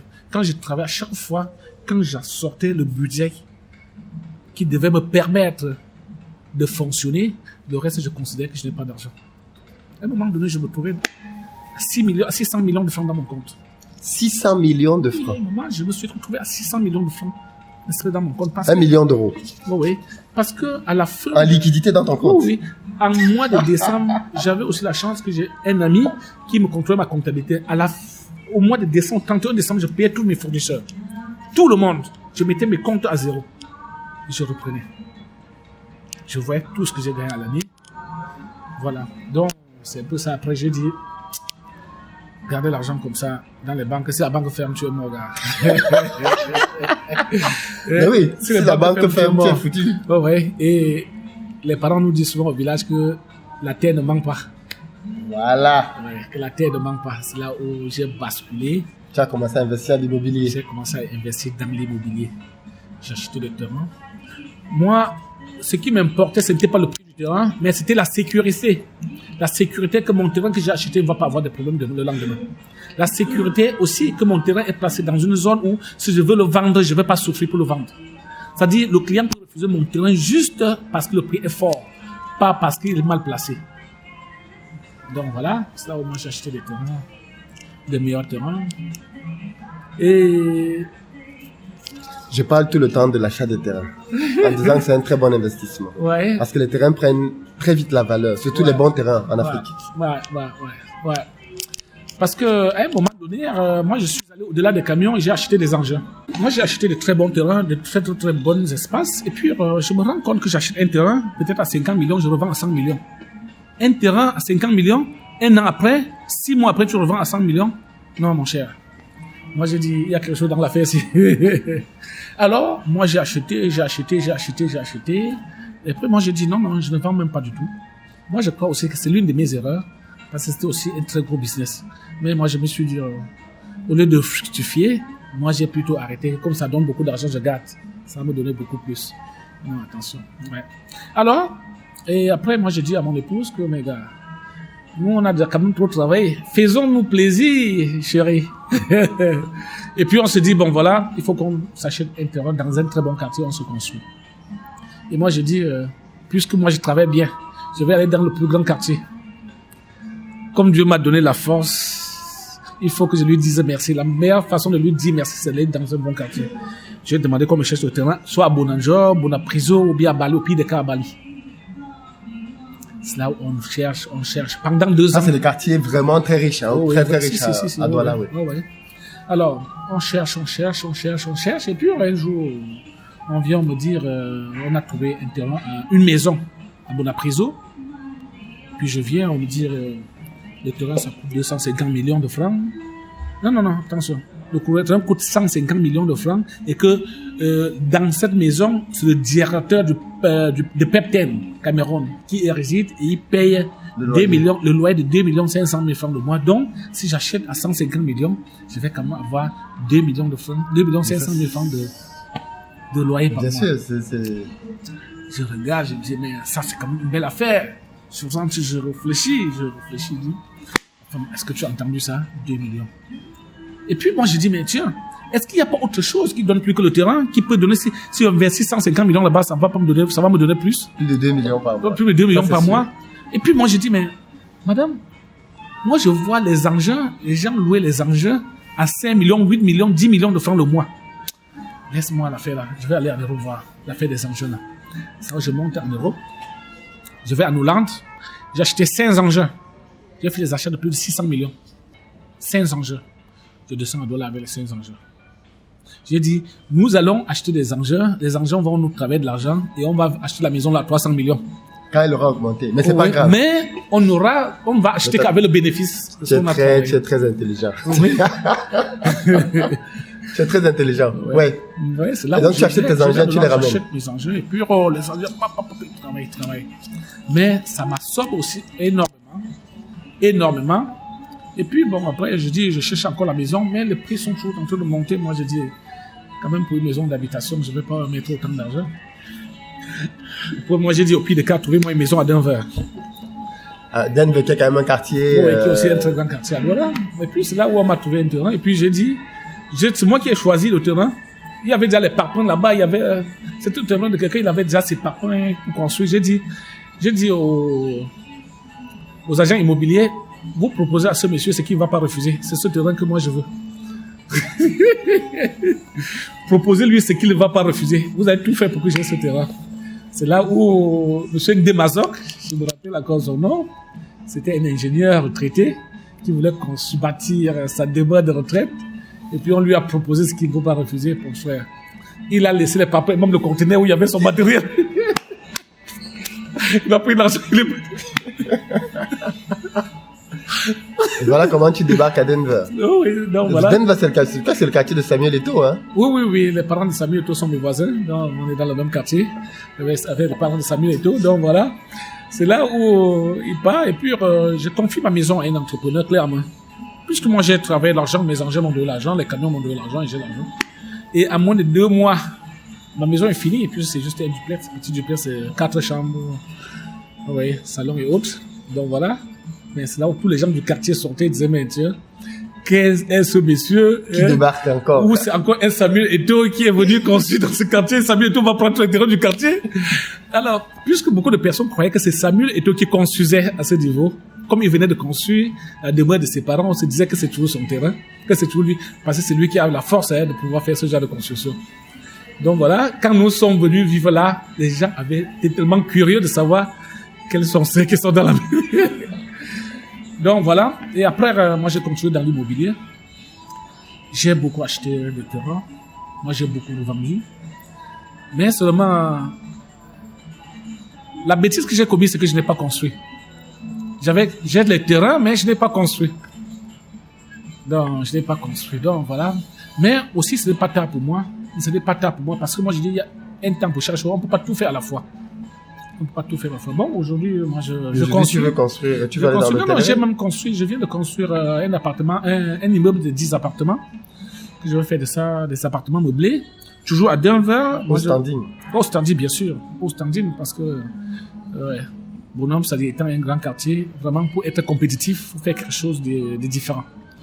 Donc, toujours là-bas, dans Denver, juste quelques 100 mètres de la maison des parents de Samuel Eto'o, je vais construire un hôtel de 17 chambres, au standing toujours. Oui. Donc, pourquoi tu veux aller vers les hôtels?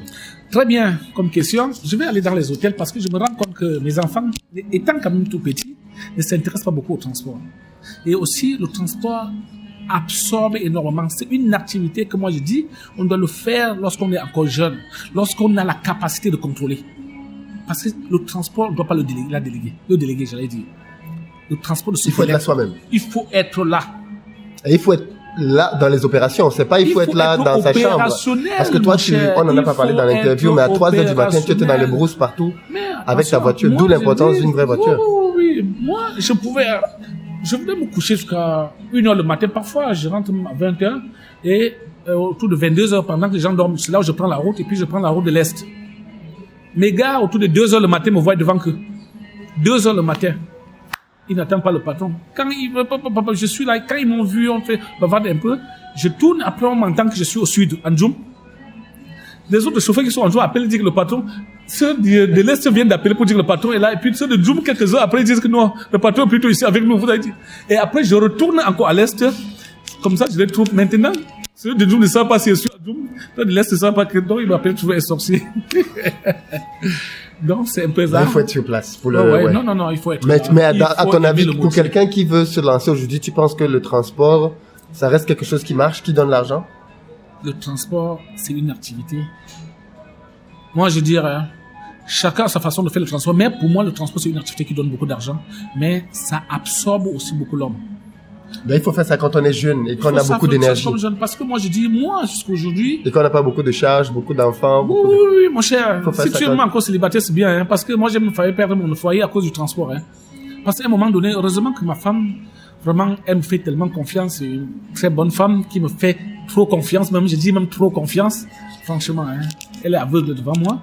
Mais sinon, attention, moi, je sais pas si une personne pour me supporter. Parce que je pouvais me coucher comme ça 2 heures le matin, ça, une idée me vient en tête et puis je me lève. Il faut que je parte. Parce que quand une idée me venait en tête qu'il y a quelque chose qui se passe quelque part, dès que je venais, il y avait quelque chose qui se passait. Ouais. Quand moi, dans ma tête, je dis que ça ne tient pas à telle place, dès que je vais là-bas, les gars, après, disent seulement que toi là, non, tu es trop fort.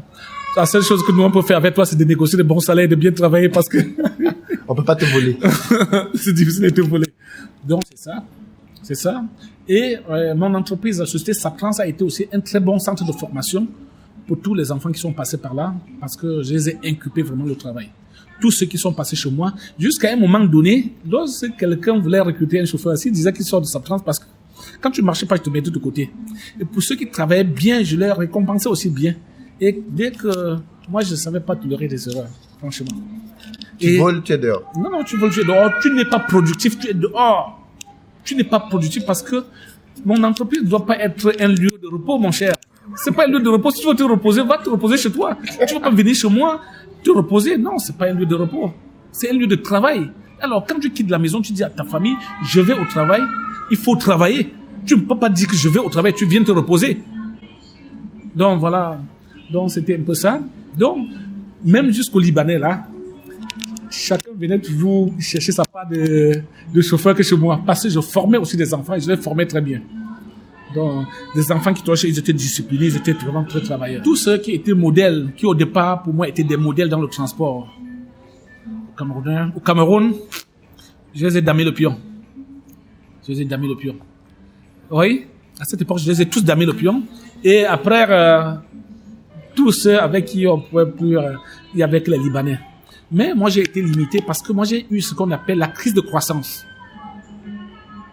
La crise de croissance. À un moment donné, j'avais 34 camions, j'allais dire, 34 camions et 15 engins de travaux publics. Ok. Oui. Donc tout ça, ça m'a détruit la vie. Je n'avais plus de vie.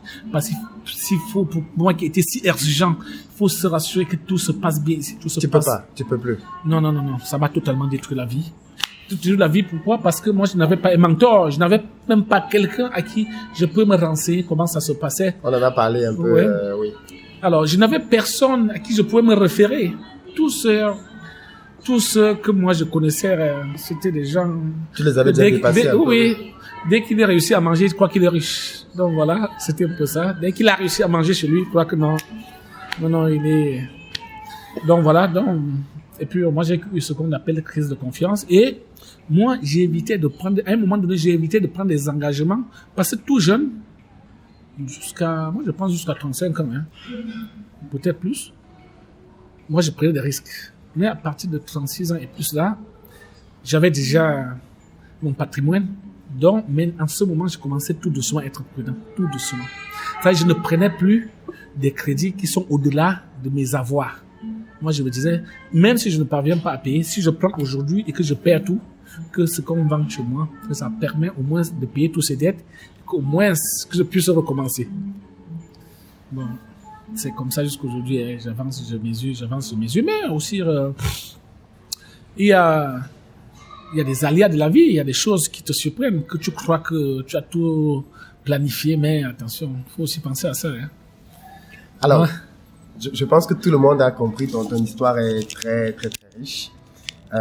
Quel conseil, parce que je veux qu'on termine quand même sur cette note-là, quel conseil tu donnes aujourd'hui à tous les jeunes qui nous regardent, qui sont en Europe ou même qui sont en Afrique, qui sont en Amérique, un peu partout dans le monde, et qui croient, et qui doutent peut-être de l'Afrique, ou même ceux-là qui sont en Afrique et qui veulent quitter l'Afrique parce qu'ils croient que l'Europe, c'est le paradis? Très bien comme question. Le conseil que moi je peux donner, je demanderais juste aux jeunes, tout d'abord, la première des choses, moi je dis, l'honnêteté c'est une arme tellement puissante qui ne rate pas sa cible. L'honnêteté, ça peut prendre du retard, mais il ne rate jamais sa cible. La deuxième chose, c'est d'abord, quand tu fais quelque chose, franchement, rassure-toi que si tu as réussi, c'est pas parce que tu as réussi que ce n'est rien. Il faut vraiment prendre ça avec beaucoup d'importance. Parce que quand tu es conscient de ta réussite, de ce que tu as fait, tu peux faire mieux. Ça peut te permettre de corriger tes erreurs. À chaque fois, avant que je ne dorme, je faisais encore le film de toute ma journée. Tous les jours, je pense, jusqu'aujourd'hui. avant que le sommeil ne me prenne, je fais toujours le film de ma journée. Ça me permet de savoir qu'est-ce que j'ai fait de bien, quelles sont les erreurs que j'ai commises et que demain je dois peut-être commettre. Est-ce que des espoirs que j'ai fait, je peux faire mieux que ça? Donc, je mettais tout ça sur la balance avant que le sommeil ne me prenne. Et ça me permettait de me relancer le jour suivant. Donc, le conseil que moi je peux donner, c'est que faut essayer. Et c'est quoi les secrets pour réussir en Afrique? Toi, tu connais maintenant le marché parce que tu as investi, mais tu es allé au Sénégal, tu es allé en Côte d'Ivoire, dans d'autres pays, on n'en a pas parlé là, mais c'est quoi le secret d'après toi? Le secret pour réussir en Afrique, moi je pense que le secret pour réussir en Afrique reste le même partout. Lorsque vous voulez faire dans quelque chose, il faut la suivre. Vous ne devez pas faire plus confiance. Vous devez d'abord faire confiance à vous-même. Vous ne devez pas faire confiance aux gens plus qu'à vous-même. Et il faut maîtriser, il faut aimer, il faut maîtriser ce que vous faites. Parce que si vous ne maîtrisez pas ce que vous faites, on va venir vous dire que le rouge c'est le noir. Si vous n'avez pas de moyens pour contrôler cela, autant mieux laisser. Parce que moi je dis des affaires, en ce qui concerne des affaires. L'essentiel n'est pas seulement de faire des affaires, mais il faut pouvoir maîtriser ce que vous faites. Si vous ne pouvez plus maîtriser vos affaires, vous ne faites plus affaires. Ça, c'est vraiment l'un des échecs que moi j'ai eu et qui m'a servi beaucoup de leçons. Parce que tellement j'ai étendu les affaires, je voulais faire dans l'immobilier, je voulais faire dans les engins, je voulais faire dans les visites techniques, je voulais faire dans les camions que moi je ne maîtrisais plus. J'avais négligé le côté ressources humaines. Parce que moi je trouvais toujours que je peux négocier comme je sais un peu négocier, que même les salaires, je dois négocier et prendre des gens qui vont pas me prendre, que choisir quelqu'un qui me prend pas beaucoup d'argent en salaire, beaucoup de salaire, était aussi une stratégie. Non. Il faut avoir des affaires, il faut payer la personne des gens, il faut payer des gens qui peuvent le faire, qui peuvent vraiment maîtriser ce que vous voulez, il faut le payer, il faut le mettre à l'abri du besoin. À l'abri du besoin. Amener l'employé à avoir peur de perdre son emploi. Parce qu'au moment où l'employé n'a plus peur de perdre son emploi, mon cher, tout peut arriver. Oh, c'est ça le problème de beaucoup de gens, c'est qu'ils veulent abuser des employés. C'est-à-dire, je te paye vraiment très moins cher et je te demande de travailler matin, midi, soir. J'ai travaillé avec plusieurs expatriés. Moi, je travaille avec un Portugais, je travaille avec 2 Français. Et oui, j'ai travaillé avec un Libanais. Et bon, après, c'est fini. Mais ça m'a toujours donné des expériences. Et aujourd'hui, moi, j'ai reçu un pourparler avec un directeur. Il me coûte cher, il me coûte 4 millions de nos francs. 4 millions de nos francs. Je vais le prendre et je suis sûr que c'est un homme qui est hyper bon. Il a déjà monté ses preuves dans beaucoup d'entreprises. Déjà, même, il nous accompagne de loin, mais moi, je veux dire, il est hyper bon. Et il va te prendre 4 millions par mois. Il va me prendre 4 millions de francs par mois. Mais moi, je veux dire, il peut m'apporter plus. Ça fait 6 000 euros. Ouais. Oui, mais attention, il ne commence pas, il va commencer jusqu'au mois de février. Donc, vous voyez qu'il y a encore du temps. Mais moi, je préfère patienter qu'il soit là. Et moi, je préfère aussi, pour le moment, je fais des investissements, mais je m'attache pas trop à la position parce que il faut celui qui doit bien développer. Et je pense qu'il est à la hauteur. Je dis il est à la hauteur. Je n'ai pas de doute pour lui. Très bien. Donc, voilà. Donc toi, tu encourages tous ceux qui veulent investir en Afrique à rentrer et investir, à croire en leur pays. Le terrain reste encore fertile. Le terrain reste encore, j'allais dire vierge. Vierge, le terrain africain est totalement vierge. Vous savez, le plus souvent, on ne voit qu'un immeuble lorsqu'il est debout. On ne sait pas comment est-ce que vous avez élaboré, développé le plan pour qu'il devienne debout. Moi, depuis cette année, la 5e fois que je suis en Europe, depuis le début de cette année, j'étais au challenge, je viens passer, parce que moi j'ai d'autres projets, et moi je suis en train de réfléchir comment est-ce que ce projet, je vais le mettre en route et que ça marche. Je ne vais pas... Le projet de l'hôtel, hein? Oui, j'ai le projet hôtelier, et puis moi je vous ai parlé aussi des stations de visite technique, parce que oui, les visites techniques. J'ai eu l'agrément, à Limbe, dans la ville de Limbe, c'est moi qui est la station de visite technique qui est là-bas, et c'est la meilleure du Cameroun, hein. La plus meilleure. Le ministère l'a approuvé 2 fois cette année. La meilleure. Un respect du cahier de charge du ministère et de la qualité du matériel. On a eu, compte tenu des problèmes électoraux, à Limbe, ça ne fonctionne pas comme nous voulons, donc c'est un investissement qui... c'est aussi ça les affaires. Hein. Vraiment, c'est un investissement qui est aussi la source de nos problèmes financiers aujourd'hui. Parce que moi, c'est un investissement que nous avions fait totalement à fonds propres. Totalement à fonds propres. Parce que nous, on comptait maintenant prendre le crédit pour faire le meilleur centre même de l'Afrique centrale.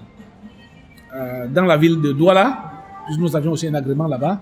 Mais hélas, avec toutes les difficultés qu'on a, bon, ça traîne un peu. Mais ça va marcher. Ça va marcher. Donc, aujourd'hui, nous avions ce projet de la visite thermique. Nous avions fini avec les appartements meublés. Il restait juste le meuble. L'hôtel, on a engagé les travaux sur l'hôtel qui est à Bonamou Sadi. Et nous avions un deuxième hôtel qu'après celui de Bonamou Sadi, nous allons construire dans la zone de Yassa. Je te propose de faire ton annonce par rapport à l'hôtel maintenant parce que je pense que tu recherches exactement, des partenariats. Ok, d'accord. En ce qui concerne l'hôtel, puisque c'est un domaine que je ne maîtrise même pas, je veux investir dans l'hôtel, mais je ne maîtrise pas du tout. Donc, j'ai besoin d'un partenaire ou bien des partenaires qui peuvent le faire dans moi parce que c'est un domaine que moi je ne maîtrise pas. C'est-à-dire, ils viennent, ils nous accompagnent dans l'investissement puisque nous sommes déjà bien avancés. Et dans le management de l'hôtel, et voilà. Parce que moi, je veux dire, ce sont des projets très, très bien travaillés. Très, très bien travaillés. Si quelqu'un veut être ton partenaire, comment il te contacte? Donc, il me contacte et je le mets en relation avec toi. Oui, il vous contacte. Et puis, la société s'apprend ça aussi un site qu'on est en train de développer. Oui. Donc, voilà. Toi, tu es dans le JICAM, hein, le groupement des patrons du Cameroun. Exactement. Je suis membre du groupement interpatronnel du Cameroun. Oui. D'accord, très bien. Je ne sais pas si tu veux dire un mot pour la fin, parce que je pense qu'on a fait à peu près le tour des sujets. Est-ce que tu veux dire quelque chose pour les jeunes qui te regardent, pour les moins jeunes, pour ceux qui sont peut-être découragés, ou ceux qui sont en train de travailler? Oui, un mot. Toi, tu es un patron de plusieurs entreprises, comme on a pu le voir. Un mot pour des jeunes, ce que je vais toujours dire, c'est que j'ai commencé à le dire lors du challenge. Lorsque vous arrivez surtout les gars de la diaspora, lorsqu'ils arrivent au Cameroun, ils ont toujours en esprit que ils sortent des très grands pays, ils maîtrisent tellement de choses qu'ils n'ont pas besoin d'un conseil ou bien d'un accompagnement de ceux qui sont au pays pour travailler. C'est valable même dans les autres pays, hein. C'est pas qu'au Cameroun. Ok, d'accord. Moi, je parle du Cameroun. Oui, c'est le domaine que je connais le plus. Valable dans les Alors, autres pays, et c'est pour ça que vous verrez que 80% des gars qui quittent la diaspora, qui investissent dans leur pays, échouent. Quand moi je viens en Europe, je suis obligé de faire avec les gars qui sont en Europe. Quelle qu'en soit mon expérience dans les affaires, je sais que l'environnement, je ne la maîtrise pas. Je suis obligé d'être accompagné. Parfois, je paye l'accompagnement. Quand moi je suis hors de mon pays, je suis obligé de payer l'accompagnement parce que je veux que cette responsabilité, quelqu'un d'autre l'assume. Je veux pas l'assumer, il faut je paye quelqu'un pour qu'il assume cette responsabilité. Et quand je paye, parfois, les gens trouvent que c'est de l'argent jeté, mais je sais pas d'argent jeté. Ce qui fait que ça limite toujours les risques. Donc, moi, je conseille aux jeunes de la diaspora, lorsque vous venez faire des affaires, n'ayez pas peur. Allez-y, rencontrez un homme d'affaires. Il n'a toujours pas besoin qu'il soit de ta famille pour que tu le rencontres. Rencontre-lui et vous parlez des affaires, de votre affaire. Pourquoi ne pas créer aussi le partenariat avec des entreprises, avec les chefs d'entreprise qui sont déjà au Cameroun? Pourquoi est-ce que tu vas venir et puis dire, je veux créer mon entreprise? Alors qu'il y a des gens qui maîtrisent déjà le terrain et que si vous engagez avec eux, ça va vous faciliter les choses. Moi, je dis toujours, ce n'est pas au moment où les grandes puissances qui nous font peur sont en train de s'unir que nous allons continuer. Ça ne va pas, ça veut dire que nous n'avions pas encore pris conscience, on va continuer à se diviser. Moi, je dis, les grandes nations qui nous font peur sont en train de s'unir. Il y a quelque chose qui se prépare. Il y a quelque chose qui se dessine à l'horizon. Il faut que nous prenions conscience.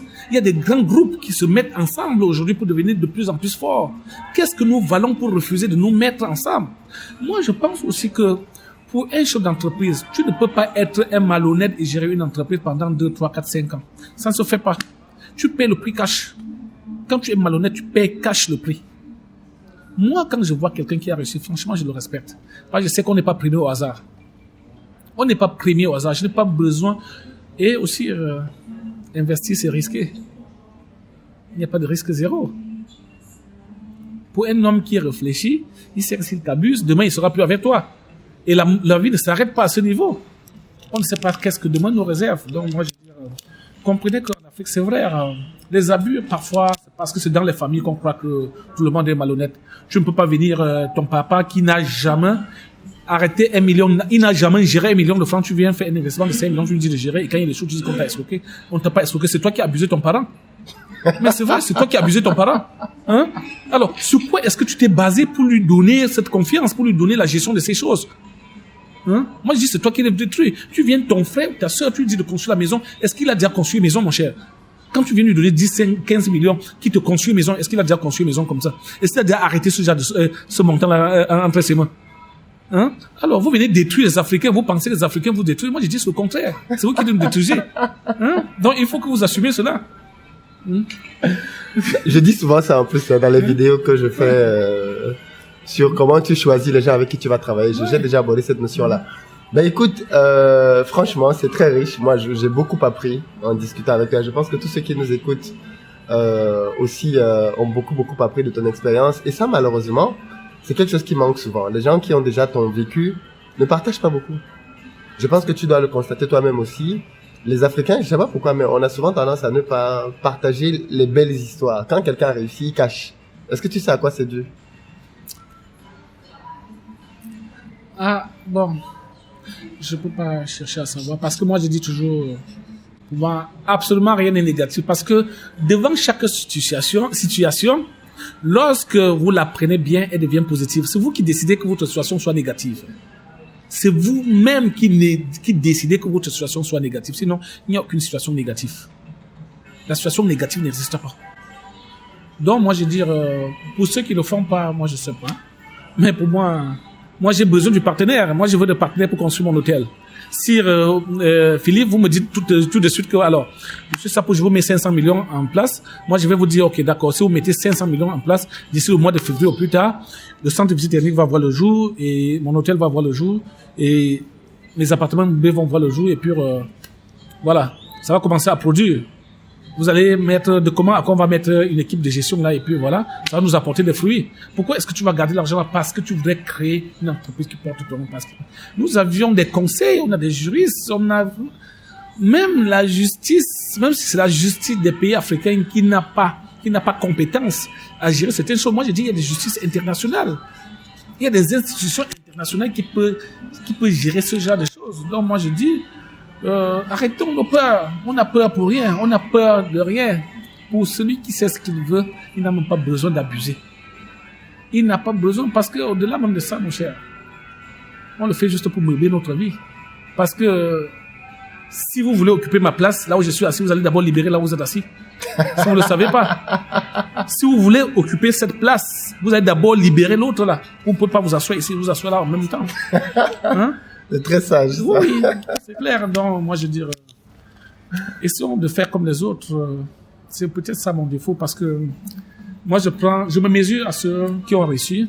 Puis moi, je veux dire, s'ils ont réussi, pourquoi pas moi? Puis ce sont des hommes. Que ce soit la couleur, que ce soit là où vous sortez, votre niveau social ou intellectuel, ça m'influence pas, ça me fait pas peur. Donc, tout, c'est dans la tête. C'est toi qui décides ce que tu veux faire. Tu veux bien ce que tu veux être. Moi, quand je suis arrivé ici, l'autre jour, ma fille me dit, pour aller chez l'ambassadeur, il faut prendre rendez-vous. Moi, j'ai dit, je ne prends pas rendez-vous. Moi, je suis un homme d'affaires, je vais le voir. Je suis allé, j'ai rencontré l'ambassadeur le même jour. Et c'est à partir de cet ambassadeur, il m'a envoyé. C'est vrai, on peut pas toujours avoir des succès partout. Il y a aussi des échecs. Il m'a tellement recommandé, il était tellement bon, il m'a tellement de recommandations. Mais de toutes ces recommandations, il n'y a aucun qui a encore porté fruit. Mais j'ai espoir que ça va porter. Mais je suis sorti de là, j'ai dit, je vais rencontrer le chef, comment est-ce que vous l'appelez encore? Je vais rencontrer le président du patronat belge. Mes enfants me disent, non, c'est très compliqué, papa. Qu'est-ce qui est compliqué, mon cher? Quand moi j'arrive, tous ceux qui sont avec moi, je veux rencontrer le président du patronat. Moi, je ne suis pas venu rencontrer qui que ce soit. Le président, c'est à lui que je vais poser un problème. C'est lui qui va me dire non, plutôt va rencontrer tel. Donc voilà. Moi, quand je veux le faire, je le fais. Et je le fais avec des grandes personnes. Donc moi, je dis à ces jeunes, vous voulez le faire. Prenez des informations à celui qui a toutes les informations, les meilleures informations. N'allez pas prendre à celui qui le prend information à son niveau doit être tranché. Vous n'aurez toujours pas ce que vous voulez. Donc, je suis arrivé à Afropreneur parce que je suis allé à la chambre de commerce belge. C'est quand j'arrive ici que beaucoup de Camerounais découvrent beaucoup de choses. Parce que quand je viens, je les amène à toquer beaucoup de portes, que ce soit des entreprises ou des institutions administratives. Donc voilà, c'est peut-être aussi ça mon défaut. Ah, c'est une qualité. Je suis comme ça. C'est une qualité. C'est une qualité. Merci beaucoup. Merci. Merci beaucoup. Et alors là, moi, je vais au Cameroun dans quelques jours. Malheureusement, on va pas se voir puisque toi, tu seras en Belgique. Mais je pense que le prochain événement de formation que je vais faire au Cameroun, je vais essayer de t'associer et d'autres personnes qui ont ton expérience pour venir et parler aux jeunes et aux moins jeunes, même qui assistent à mes événements, à mes formations, pour leur partager la réalité du terrain et de comment les opportunités, parce qu'il y a énormément d'opportunités en Afrique. Mais malheureusement, chaque fois que je rentre, j'ai l'impression que les gens ne les voient pas. Oui, ils sont là. C'est vrai que les gens ont encore peur de se prononcer, se dire, si l'État sait que tu as l'argent, et il va se mettre derrière toi. C'est un peu ça, l'esprit des hommes d'affaires. Et parfois, entre guillemets, c'est une réalité. Quand tu dis que j'ai bien fait et puis l'État tombe derrière toi. Parce que dans nos pays africains, l'État ne sait pas que l'homme d'affaires, c'est un grand artisan de la réussite du pays. Il le prend toujours soit comme un adversaire. C'est ça qui fait peur aux hommes d'affaires. Parce qu'ils se disent qu'il suffit que les médias disent que moi j'ai travaillé ou bien j'ai fait quelque chose et puis on va commencer à te chercher. C'est un peu aussi ça, hein. Le drame dans nos pays. Il faut que ça s'arrête. Moi je pense que pour des créateurs d'emplois, on doit plutôt les accompagner que de les combattre. Oui, parce que beaucoup de gens, justement, refusent de rentrer en Afrique parce qu'ils ont peur de l'État, ils ont peur de la corruption. Il faut supporter, Quelle corruption? La corruption n'existe nulle part que chez les Blancs. C'est juste qu'on a mis des mesures pour contrôler tout ça. C'est les mesures qu'on a mis. Est-ce qu'il y a un mot africain? Est-ce que voleur existe en Afrique? Un mot africain, il y a un langage africain qui parle de voleur? C'est un nom, c'est un mot occidental. Moi je dis, dans mon village, tu peux déposer là, tu reviens, tu retrouves en place. Mais est-ce que ça veut dire qu'il n'y a pas de corruption en Afrique? Oui, elle est convenue, mais elle sort d'où? Moi, je dis, tout ça, on peut trouver des moyens pour mettre un feu national. Tout ça, c'est parce que tu es positif, ça existe, mais tu parviens à... Si. On peut mettre des moyens pour mettre un terme à tout, que ce soit la corruption, que ce soit le vol, tout ça. Si nous voulons que ça s'arrête, ça va s'arrêter. Il suffit juste en Europe. Il n'y a plus assez de corruption, il n'y a pas assez de vol, parce qu'on a mis des moyens pour pallier à ça. C'est pas des moyens qui nous manquent. Mais si nous voulons pas faire, on va rester juste là sur pas, soit à fuir, mon cher, tu vas fuir jusqu'à quand? Pendant que tu fuis derrière, ça grandit. Quand tu vas retourner, tu vas voir que ça a déjà une taille plus grande que la tienne. Donc moi, je veux dire, pour les jeunes de la diaspora, venez et ensemble, on va chercher des moyens pour mettre un terme à tout ça. Et le terrain sera vraiment bien pour tout le monde. Et tout le monde nous allons tous en profiter. En tout cas, merci beaucoup. Tu es très, très positif. Merci. Et ça a fait beaucoup plaisir. Merci d'avoir accepté de nous parler, de nous donner tous ces détails, parce que c'est ce qui manque souvent. Beaucoup de gens au pays, quand tu leur demandes comment tu as fait pour réussir, ils te disent seulement, mon fils, il faut travailler. Ils ne te disent pas la vérité. Or là, on a vu comment tu es parti de rien, étape par étape, les rencontres que tu as fait, la valeur que tu as gardée depuis le départ, qui est l'honnêteté et l'intégrité, et comment elle a payé par la suite, comment le bon travail que tu as fait a été récompensé par la suite, et finalement aujourd'hui tu es là où tu es et c'est pas terminé. C'est pas terminé. Comme ça pendant 50 ans, il faut en une heure de temps on ne peut pas rater une histoire de 50 ans. Non. Je pense qu'on fera peut-être une autre interview, peut-être au Cameroun à ce moment-là quand on se reverra, et on va encore aborder d'autres aspects. On va aller dans tes entrepôts, dans tes entreprises pour voir ce que tu fais. Mais en tout cas, merci beaucoup. Vraiment, merci beaucoup d'avoir accepté de nous parler. Et je te souhaite beaucoup de courage pour ton travail dans l'hôtel. On va continuer à en parler hors de la caméra, mais je pense que c'est possible de trouver des partenaires et même ceux qui suivent la vidéo. Si vous avez des gens qui sont dans l'hôtellerie, qui peuvent travailler en partenariat ou qui veulent s'établir en Afrique, ça peut être une très bonne porte d'entrée en tout cas. Merci à vous. Merci. Merci. Et à très bientôt. À très bientôt. Nous arrivons au terme de cette vidéo. J'espère qu'elle t'a plu. Comme je disais, abonne-toi, active les notifications si ça n'a pas fait. Laisse-moi un commentaire si tu as des questions. Qu'est-ce que tu penses de son histoire? Qu'est-ce qu'elle t'inspire? Qu'est-ce qu'elle te donne envie de faire toi aussi?